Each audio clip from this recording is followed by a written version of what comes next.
नमस्कार, बहुत स्वागत है आपका। आप देख रहे हैं दृष्टिकोण। मैं हूं आपके साथ सलोनी श्रीवास्तव अजमेरा। पंजाब कांग्रेस में मतभेद के सुर थम नहीं रहे। चरणजीत सिंह चन्नी के सीएम चुने जाने के बाद उम्मीद थी कि असंतोष और असहमति के सुर कम से कम कुछ समय के लिए थम जाएंगे, लेकिन ऐसा होता दिखाई नहीं दे रहा। अब पंजाब राज्य कांग्रेस के पूर्व अध्यक्ष सुनील जाखड़ ने पार्टी के पंजाब के प्रभारी हरीश रावत के उस बयान को लेकर असहमति जताई है, जिसमें रावत ने कहा था कि अगले वर्ष होने वाले राज्य के विधानसभा चुनाव नवजोत सिंह सिद्धू की अगुवाई में लड़े जाएंगे। रिपब्लिक भारत से एक्सक्लूसिव बातचीत में हरीश रावत ने ये बयान दिया था। सुनिए क्या कुछ कहा था हरीश रावत ने। जिम्मेदारी तो प्रदेश कांग्रेस के ऊपर है, श्री नवजोत सिंह सिद्धू के ऊपर है और मुझे पूरा भरोसा है कि वो सबको साथ लेकर के चुनाव में 2022 में कांग्रेस को विजयी बनाएंगे। तो रिपब्लिक भारत पर दिए इस बयान के बाद हरीश रावत पर सवाल खड़े होने लगे हैं कि उन्हें क्या नए सीएम यानी कि चन्नी पर भरोसा नहीं है। सवाल उनकी अपनी पार्टी से उठे हैं। सुनील जाखड़ का वो ट्वीट भी हम आपको दिखाते हैं, जिसमें उन्होंने सवाल खड़े किए हैं। पंजाब कांग्रेस में वैचारिक मतभेद या यूं कहें कि गुटबाजी इस ट्वीट ने सामने लाकर रख दी है। जब कांग्रेस के बड़े नेता खुद सवाल खड़े कर रहे हैं तो और पार्टियां मौका नहीं छोड़ना चाहती हैं। नेताओं के बीच जुबानी जंग तेज हो गई है। कांग्रेस के इस फैसले पर भारतीय जनता पार्टी द्वारा भी सवाल खड़े किए गए हैं।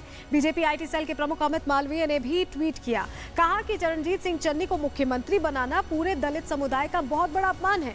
उन्होंने कहा कि अगर सिद्धू की कुर्सी बचाने के लिए चन्नी को सीएम बनाया गया है तो ये दलितों के साथ अन्याय हुआ है। वहीं मायावती ने भी सवाल खड़े किए और कहा कि सीएम बदलना कांग्रेस का चुनावी हथकंडा है।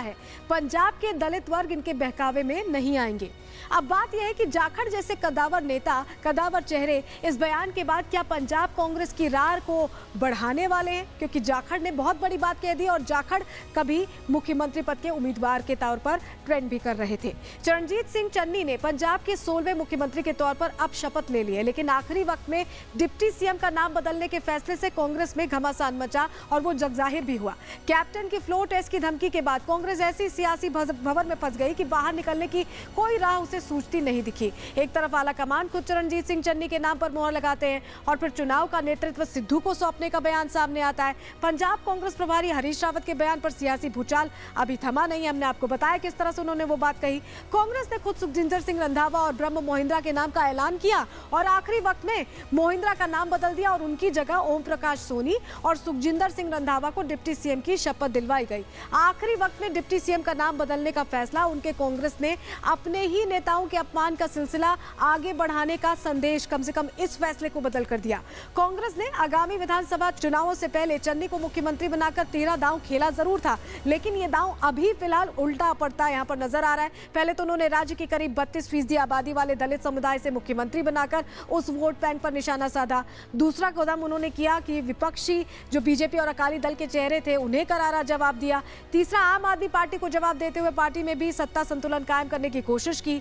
अकाली दल ने चुनाव जीतने पर दलित नेता को उप मुख्यमंत्री पद पर देने का वादा किया था, जबकि बीजेपी ने चुनाव जीतने की सूरत में दलित सीएम बनाने का वादा किया था। कांग्रेस ने भी चन्नी के बहाने दोनों पार्टियों को इस हॉट मुद्दे पर कुंद जरूर कर दिया, लेकिन आंतरिक कलह जारी है, बयानबाजी जारी है। उधर आम आदमी पार्टी को भी कांग्रेस ने जवाब दिया इस कदम के जरिए, जो ये कहती थी कि उसने हरपाल चीना को नेता विपक्ष बनाकर दलितों को सम्मान दिया है, तो सम्मान भी दिया और अब कहीं ना कहीं उस पर बंदिशें भी पंजाब कांग्रेस में लगती नजर आ रही है। इतिहास में ऐसा पहली बार हुआ है पंजाब में जब कोई दलित चेहरा मुख्यमंत्री की कुर्सी तक पहुंचा।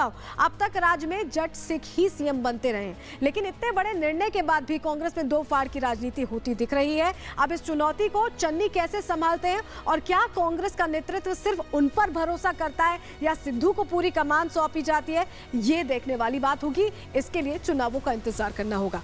बहुत शुक्रिया जुड़ने के लिए।